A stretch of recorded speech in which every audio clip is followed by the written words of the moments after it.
میں فرزانہ عرفان آپ کے اپنے ہیلتھ پروگرام میڈیکل اپ ڈیٹ میں آپ کو خوش آمدید کہتی ہوں. ناظرین، اس میڈیکل اپ ڈیٹ میں ہم آپ کو وقتاً فوقتاً مختلف بیماریوں کے بارے میں، ان کی وجوہات، ان سے بچاؤ اور ٹریٹمنٹ کے بارے میں بتاتے چلیں گے. اب ہمارے بیچ میں ڈاکٹر زاہد میاں تشریف رکھتے ہیں جو ایک ڈائبٹالوجسٹ ہیں. آپ بقائی انسٹیٹیوٹ آف ڈائبٹالوجی اور انڈوکرائنالوجی میں ہوتے ہیں. السلام علیکم ڈاکٹر صاحب، کیسے ہیں آپ؟ اللہ کا شکر. خیریت سے. ڈاکٹر صاحب، ہمیں بہت خوشی ہے کہ آج آپ ہمارے پروگرام میڈیکل اپ ڈیٹ میں تشریف لائے ہیں. اور ناظرین، اب ہم ڈاکٹر زاہد سے کچھ ذیابطیس کے بارے میں معلومات حاصل کرتے ہیں، بلکہ وہ خود آپ کو بتائیں گے کہ ذیابطیس کیا ہے اور ذیابطیس کی قسمیں کیا ہیں. ڈاکٹر صاحب پلیز ناظرین کو ذرا بتائیے. ذیابطیس اصل میں ایک اس قسم کی بیماری ہے جس میں شوگر لیول ایک خاص حد سے بڑھ جاتا ہے.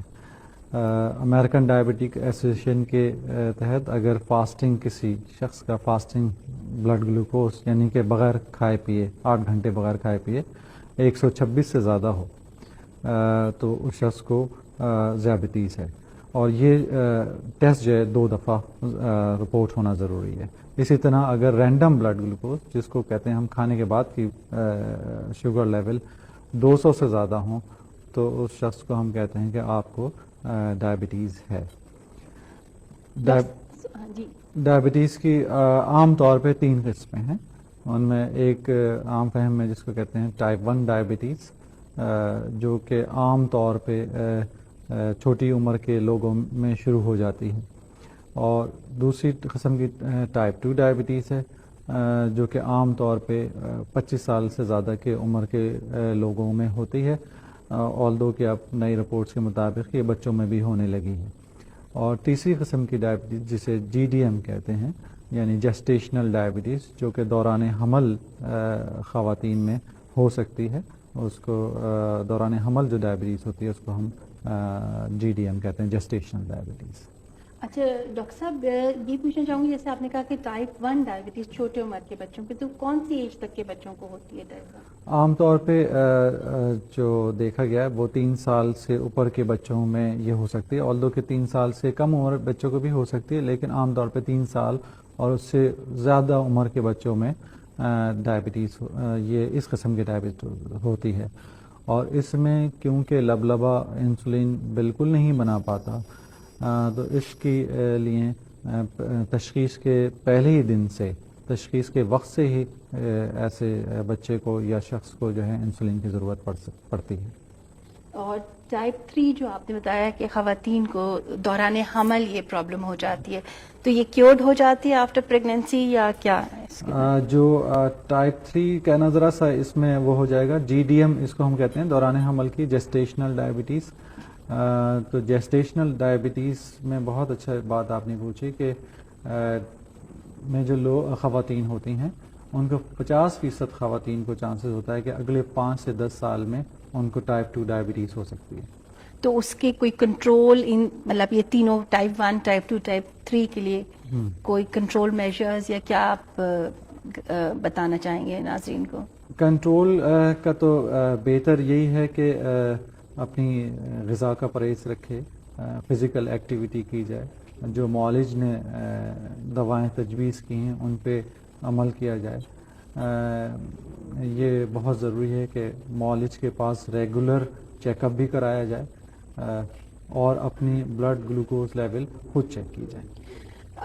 جیسے آپ نے کہا کہ بلڈ گلوکوز لیول خود چیک کرائے، جی یہ کچھ بات سمجھ نہیں آئی، یا ذرا بتائیں گے ناظرین کو کہ خود کیسے وہ بلڈ، جس کو ہم کہتے ہیں کہ SMBG self blood glucose monitoring جو ہے، اس میں یہ ہوتا ہے کہ وہ شخص جس کو ذیابطیز ہے وہ اپنی شوگر لیول کو اپنے گھر پہ بھی میٹر کے ذریعے ایکو چیک وغیرہ جو مارکیٹ میں عام طور پہ دستیاب ہیں ان سے چیک کر سکتے ہیں. اور ان کو چیک کرنے کے بعد ان کو پتہ چلے گا کہ ان کا کنٹرول کیسا ہے. ان کے کنٹرول سے جب ان کو پتہ ہوگا تو وہ اپنے معالج سے یا ڈائبٹیز ایجوکیٹر سے جس سے چاہیں مشورہ کر لیں تاکہ ان کی ڈائبٹیز بہتر کنٹرول میں رہے. تو آپ کیا سمجھتے ہیں ڈاکٹر صاحب کہ یہ جو بھی انسٹرومنٹس آپ کہہ لیں کہ ان کے جو نتائج یا ریزلٹس ہیں وہ ٹھیک ہوتے ہیں؟ بالکل.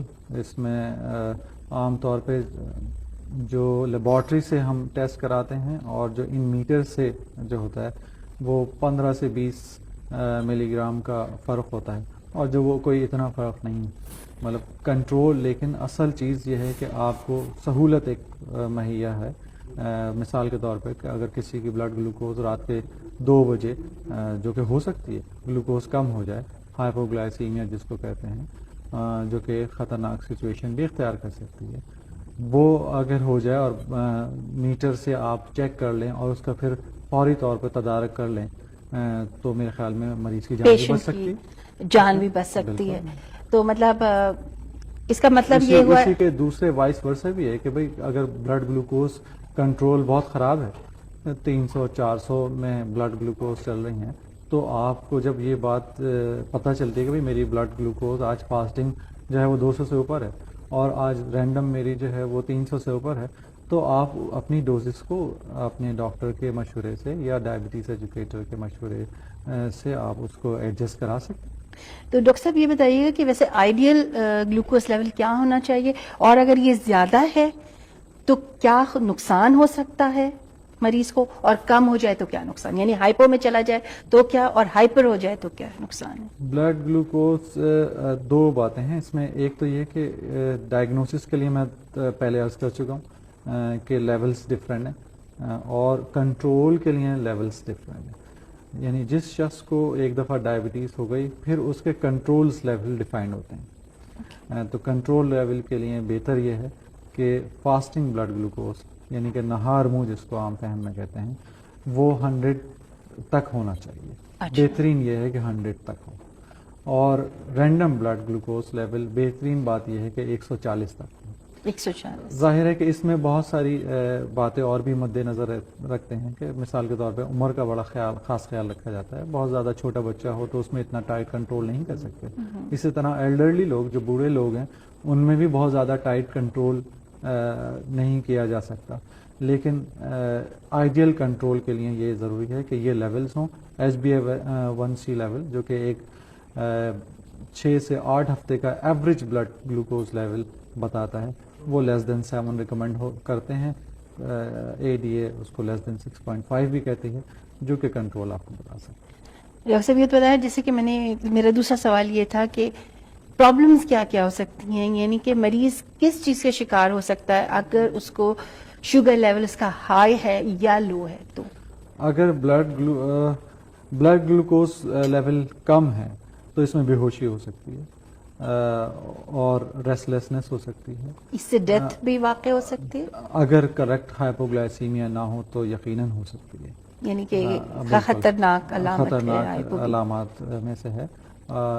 اسی طرح اسی لیے ہم کہتے ہیں کہ اگر کسی کو شک ہو رہا ہے کہ ہائپوگلائسیمیا ہے تو اس کو ٹریٹ کر دینا بہتر ہے بنسبت اس کے کہ آپ اس کو جو ہے وہ پہلے لیبارٹری جائیں اور چیک کرائیں. سوری ڈاکٹر صاحب کی میں بات کاٹ رہی ہوں، میں یہ پوچھنا جیسے آپ نے کہا کہ شک ہو رہا ہے، شک کن چیزوں پہ ہو سکتا ہے، یعنی سمٹمز کیا ہیں ہائپو میں جانے؟ سمٹمز یہ ہیں کہ پسینہ آنا، گھبراہٹ ہونا، دل کا کپ کپانا، ہاتھوں کا کپ کپانا. ایک آدمی نارمل ٹھنڈا بھی پڑ جانا ہے بول رہا ہے اور لیکن چڑچڑاپن ایک دم ہو جائے، غصہ آنا شروع ہو جائے، ہاتھ پاؤں ٹھنڈے ہو جانا. بالکل صحیح کہہ رہی ہیں آپ. اس کو فوراً آپ کیا سمجھتے ہیں دین اینڈ دیر ویسے کیا چیز؟ بہتر تو یہ ہے کہ شوگر دینی چاہیے، گلوکومیٹر آپ کے پاس ہو. جو گلوکومیٹر آج کل ہیں ایکو چیک وغیرہ، وہ 12 سیکنڈ میں آپ کو بتا دیتے ہیں کہ شوگر کتنی. مگر اس کو اگر فوراً ہائپو میں جا رہے تو کوئی آپ ہمارے ناظرین کو بتانا پسند کریں گے کہ فوراً کیا شوگر دینا ہے، کوئی ٹافی دینی چاہیے، کیا دینا چاہیے؟ اگر پیشنٹ، اس کی مختلف کیٹیگریز ہیں، اگر پیشنٹ کانشیس ہے اور منہ سے لے سکتا ہے تو 2 چمچے گلوکوز کے یا چینی کے گھول کے آدھے گلاس پانی میں گھول کے آپ دے دیں اس کو، تو ایٹ لیسٹ کچھ ٹائم مل جائے گا، بجٹ ٹائم مل جائے گا. اور اس کے بعد اس کو دوبارہ آپ کے پاس گلوکومیٹر گھر پہ موجود ہے، دوبارہ چیک کر لیں کتنا ہے، فالو کر لیں کسی کاربوہائیڈریٹ ڈائٹ سے، مطلب سلائس لے لیں اس کے بعد، بسکٹ لے لیں اس کے بعد، تاکہ وہ آگے جا کے بڑھ نہ جائے. ٹھیک، یہ تو آپ نے نیل یعنی کہ کم جو شوگر ہو جاتی ہے اس کے بارے میں کہا. زیادہ اگر شوگر ہو جائے تو وہ جسم کے کون سے اعضاء پہ یعنی کہ نقصان پہنچا سکتی ہے؟ انکنٹرول ڈائبٹیز ایک بہت بڑا پرابلم ہے، انکنٹرول ڈائبٹیز کے حوالے سے یا ڈائبٹیز کے برے کنٹرول کے حوالے سے بہت ساری ریسرچز ہو چکی ہیں کہ ان دل کے دورے کے آنکھ کے پردے پہ خون کا اتر آنا، موتیا کا ہونا، ریٹینوپیتھی جسے کہتے ہیں ڈائبٹک ریٹینوپیتھی، موتیے کا ہونا، دل کا دورہ پڑنا، گردوں کی خرابی ہونا، پاؤں کا سن ہو جانا اور پاؤں کے زخم اور ناسور بننا، اور ایون یہ کہ آگے جا کے خدا نخواستہ ان کے اگر اس کا خیال نہ رکھا جائے ڈائبٹیز کنٹرول کا تو پاؤں میں زیادہ خرابی ہو جائے تو اسے کاٹنا بھی پڑ جاتا ہے، تو خیال رکھنا بہت ضروری ہے۔ تو ناظرین آپ نے سنا کہ ڈاکٹر زاہد نے بتایا کہ ہائپوگلائسیمیا میں بھی جان لیوا ثابت ہو سکتا ہے، شوگر کا کم ہونا بھی بہت خطرناک ہے، اور شوگر کا زیادہ ہو جانا بھی کتنی بڑی بیماریوں کا سبب ہو سکتا ہے۔ اس کے لیے آپ نے یہ بھی تجویز کیا کہ ہمارے پاس اگر انسٹرومنٹ بھی موجود ہوں تو اچھی بات ہے کہ دین اینڈ دیر جو ہے آپ کو ایٹ لیسٹ کچھ آئیڈیا ہو جائے گا، اور بائی دا ٹائم آپ اپنے ڈاکٹر کے پاس اپنے پیشنٹ کو لے کے جا سکتے ہیں۔ اور ڈاکٹر صاحب آج کل تو کانسیپٹ آ گیا ہے پیشنٹ کو امپاورمنٹ دینے کا، یعنی کہ اس کو اپنا بارے میں پتا ہو کہ میری بلڈ گلوکوز کیا ہے، میرا بلڈ پریشر کیا ہے، میرا کولیسٹرول کیا ہے، میری آنکھوں کا کیا حال ہے، میرے گردوں کا کیا حال ہے، میرے پاؤں کا کیا حال ہے۔ یہ ساری باتیں بتانا ایک معالج کے لیے میرے خیال میں فرض ہے، اور جب مریض کو یا یہ باتیں ساری پتہ ہوں گی کہ اس کا کنٹرول کیسا ہے، جبھی وہ آپ سے آگے علاج کرا سکے گا اور اس کا بچاؤ بھی جبھی ممکن ہے۔ ہم ڈاکٹر زاہد کا شکریہ ادا کرتے ہیں کہ وہ ہمارے پروگرام میڈیکل اپڈیٹ میں آئے اور آپ لوگوں کو مفید معلومات ذیابیطس کے بارے میں دی، اور ان کا کہنا یہ تھا کہ prevention is better than cure, یعنی کہ بیمار ہونے سے پہلے اس کے بارے میں آپ کو اگر معلومات ہے تو آپ اپنی صحت کا خیال رکھ سکتے ہیں۔ اگلے پروگرام تک کے لیے اجازت دیجیے، دیکھنا مت بھولیے اسی ٹائم پہ۔ اللہ حافظ۔